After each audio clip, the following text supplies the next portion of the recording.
Hey guys, welcome back to Starting Today. We're on NFL Week 13 score predictions. Only a few weeks left, and we're gonna be posting through them all. So yeah, we're gonna go ahead and get into it. We're just gonna look at each game, starting off with Falcons and Saints, and we are going to predict what the score will be, along with who's gonna win. We're just gonna talk about for a bit. I'm gonna try to keep it a bit short. I don't want to make like a 40-minute long video.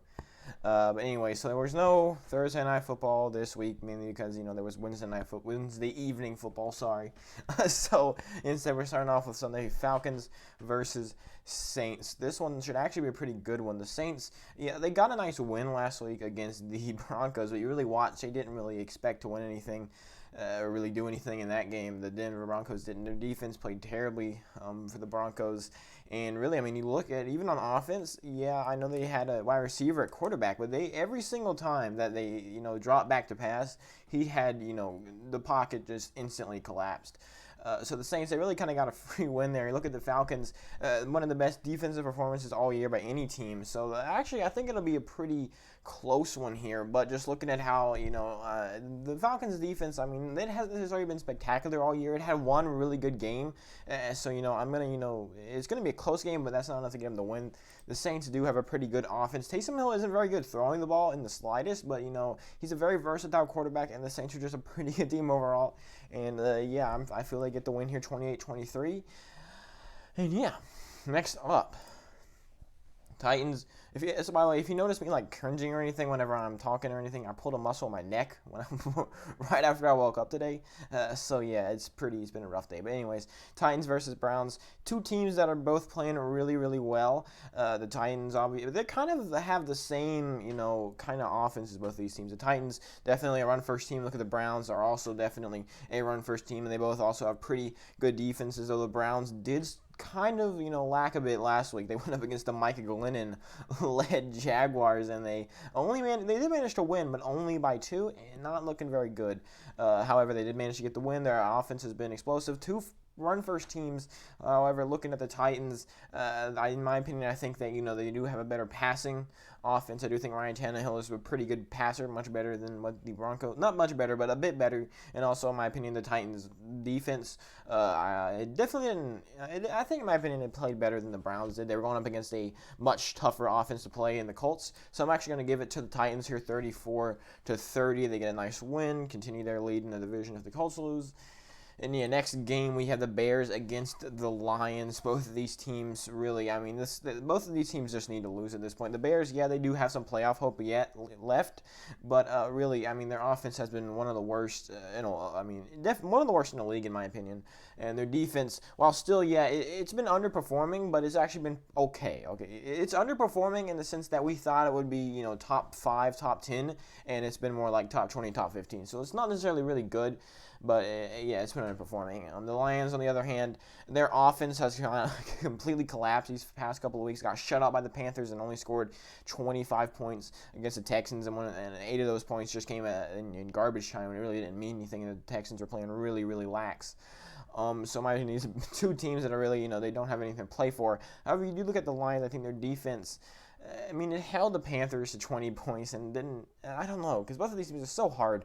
But I'm just going to have to say the Lions' offense, I mean, at least it's shown something. At least Adrian Peterson had a pretty good game, and so did TJ Hawkinson. You look at the Bears, they didn't show anything good in that game against the Packers. So I'm going to have to give it to the Lions here. And I actually think that they'll move up to 3rd in the division, and the Bears will fall on the 4th. I'm not exactly sure. I think the Lions are 4-7, and Bears are 5-6. The Lions, they win at 23-21. Definitely could go the other way. The Bears could definitely, I mean, especially, looking at how bad the Lions' offense has played, this could be a good matchup for the Bears. This could be one, this could be a time for them to, get a win here and maybe stay in the playoff race for a few more weeks. Who knows? But in my opinion, I think the Lions win here and kind of, knock the Bears out of that conversation completely. Next up, we have Dolphins going up against the Bengals. The Bengals with Brandon Allen, I'm pretty sure, as their quarterback. Their defense actually overperformed, in my opinion, last week. Even when the Giants had Danny Dimes in there, they are actually kind of shutting them down a bit. I mean, obviously, in the whole game, they only allowed 19 points. They did pretty well. Their offense, though, played about as we expected. It scored 17 points. And I mean, they're going against a really bad, really bad Giants team. But whenever you already have a pretty bad offense and your quarterback gets injured, the Bengals, it definitely didn't look very good, and they, in my opinion, played about as well as I expected them to. Offensively, the defense, though, overperformed. You look at the Dolphins, they went in there with Fitzmagic at QB, and they beat the Jets, which we all kind of expected. I'm pretty sure they'll have Tagovailoa back in here, so I don't think there really is a question here. The only way I would say the Bengals would win is they lean on that defense and they lean on Joe Mixon, and then maybe they can, sneak out a win here, which is why it's not my lock of the week, but I do have them losing by 10 to the Dolphins. Next up, Vikings against the Jaguars. The Jaguars 1-10, terrible 10-game losing streak is pathetic, really. I mean, at this point, the Jaguars just root for your team to lose and for the for the Jets to win a couple more.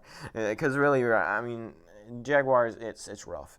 And then I look at the Vikings. They got a nice win, a 1-point win against the Panthers. A game that they really should have won by a lot more points. They had the Panthers got 2 fumble run touchdowns on them, and really that's what stopped it from being a 28-13, possibly worse than that game for the Panthers. But the Vikings, again, they played really well. They got a nice win. They're 5-6.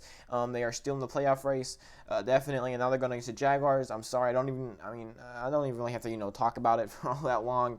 10-point win for the Vikings, 27-17.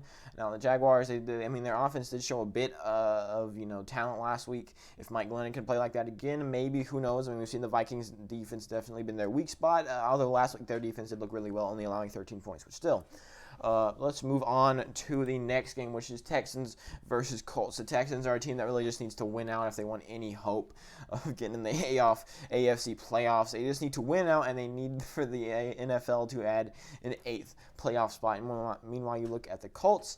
Their defense played pretty terribly last week against the Titans. Their offense, it managed to score 26 points. It didn't play terribly. I mean, whenever you're going up against a team that drops 43 points on you, it's hard for your offense to look any good, but really they did score 26 points. They didn't look too badly. They underperformed a bit. Their defenses are really kind of let me down, and that's what's telling me. I before that game, before last week, I would have picked this as a blowout. Now, looking at the Texans, especially with Will Fuller suspended, I definitely still think the Colts will win, but I'm going to have it closer than expected, 30-23 here. And the Texans, they definitely do have a shot at this one.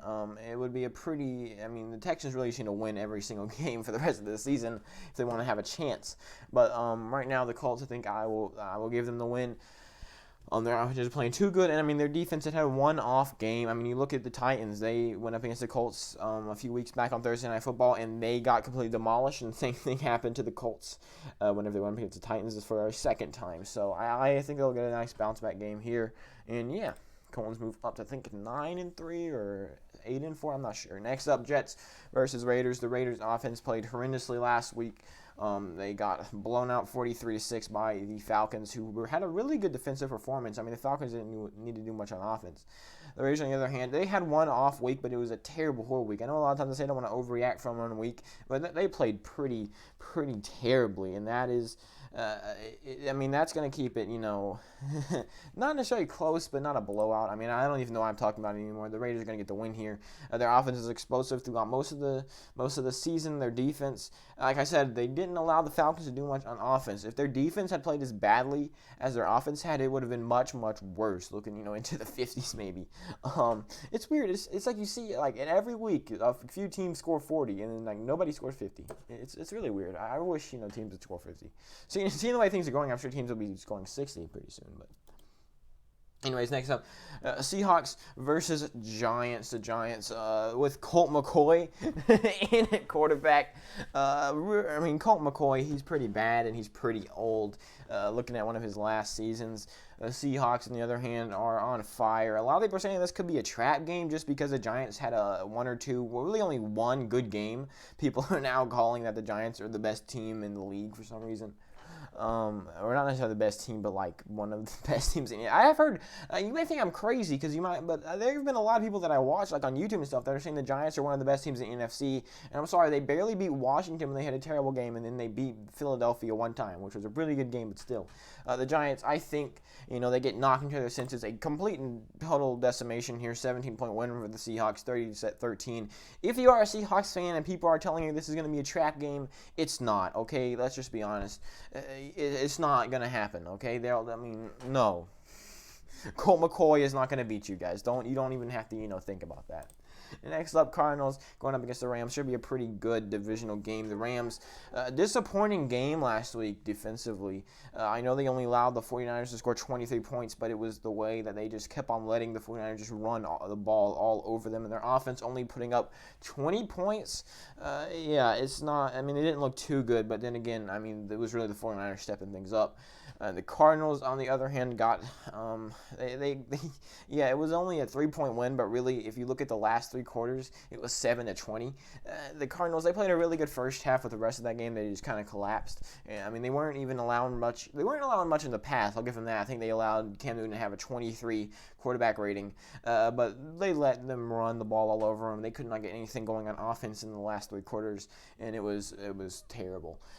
So I'm going to give this one to the Rams. It'll be close, but just seeing how badly the Cardinals have been playing these past couple of weeks, I honestly think it's a stretch to say that they stay in the playoffs these next couple of weeks. They just have had a rough couple of weeks. They definitely could bounce back. Obviously, I have it being pretty close. I definitely don't think that, it's 100% that they're going to be out of the playoffs, but right now they're 6-5.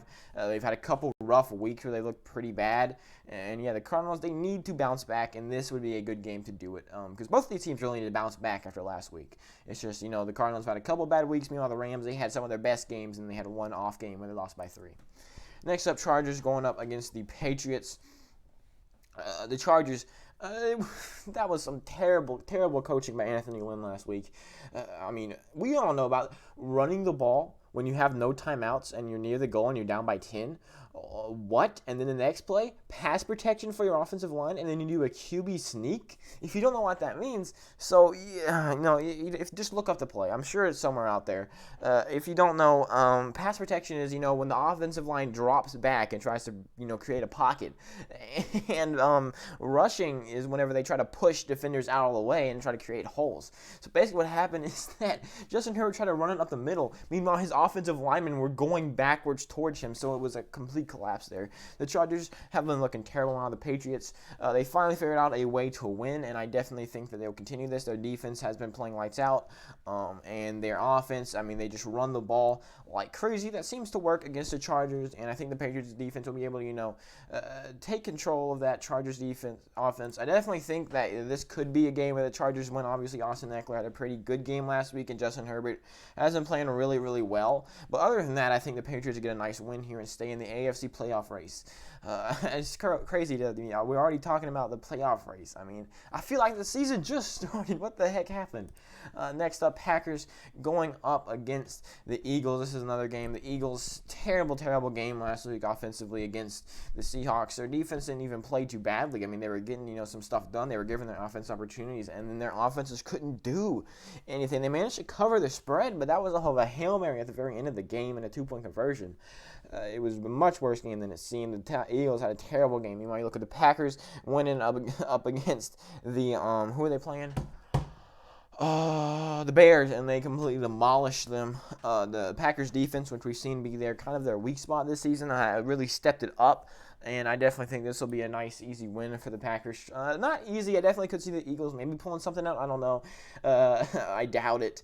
It's not my lock of the week just because, I see that there is a scenario out there where maybe possibly the Eagles could take advantage of the fact that the Packers defense isn't very good and maybe keep it close. But I'm just going to have it a 35-23 win for the Packers.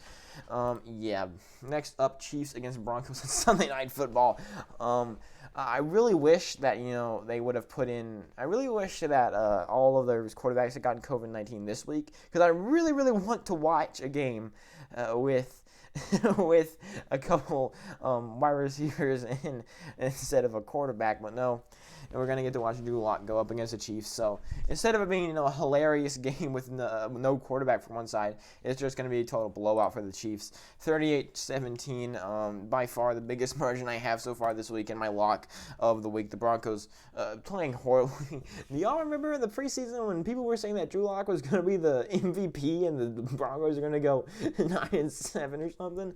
Yeah, well, where are those people now? Oh yeah, they shut up. The Chiefs playing probably the best team in the league. There's no way the Broncos get a win here. 17 points is even. I think this is about his best case scenario for the Broncos right here. Is them only losing by 21. Next up, Steelers versus Washington. Washington had a really good game last week against the Cowboys. That being said, it was against the Cowboys. This is the reason I don't have Monday Night Football up here is because this is going to be at 5 p.m. Not really Monday Night Football, it's just more of a Monday game. There is Monday Night Football this week, though. I will talk about that in a second. But anyway, Steelers going up against Washington Steelers. They got a nice win against the Ravens practice squad and third-string quarterback last week. But really, I mean, it was only a 5-point win. The Steelers. They haven't been playing too well. That being said, they're going against Washington, who, they just beat the Cowboys 41-16, but the Cowboys have possibly one of the worst defenses in football, and their offense can't get anything done. So I do think the Steelers will get the win here. However, I'm going to have it being close, 31-26. I definitely think this could end up being a surprise game. Washington gets a win here, but just seeing how dominant that Steelers defense has been, they let up one big play against the Ravens, and that's about it. And their defense, I mean, really without their defense, I'm pretty sure the Steelers maybe scored, 12 or 13 points on offense. So, Washington, though, they're still fighting for that division, and seeing as how I have predicted all 4 of the teams in their division to lose, I'm going to have a 4-8 team at the top of the NFC East. Never mind. 49ers going up against the Bills. The 49ers had a pretty good game last week, especially defensively. Their offense, though, only scored 23 points. It was against that pretty tough Rams defense, and the running game looked pretty good. The Bills, their defense looked lights out as normal, and, the Bills just kind of been stepping it up all year, and it was just more of that last week against the Chargers. Nice 10-point win there. The Bills... the Bills' defense has been so lights out. I don't see the 49ers... the 49ers, if they pull off the same type of game they had last week, I still think they'll lose. I think they can keep it, within one score, though, 35-27. The 49ers definitely could possibly pull something out. And I already spoiled this next game. Ravens versus Cowboys. I already spoiled it. Ravens won 27-16. Now, they'll sure be getting Lamar Jackson back, and they had going up against a really, really bad Cowboys team. I think they get a nice win here, bump up to 7-5, and probably go back into the AFC playoffs. That being said, thank you guys so much for watching this Tuesday football, because I'm pretty sure it's Tuesday night football because the Ravens played on Wednesday and they just pushed all the games up. But thank you guys so much for watching this video. We post NFL content here every single day of the week, unless, I'm busy or something crazy changes. But it'd be great if you subscribe if you like football, or if you just, like hearing my voice or something. I don't know. Please subscribe here, like the video, and I hopefully... in fact, I know I will see you in the next one, or else.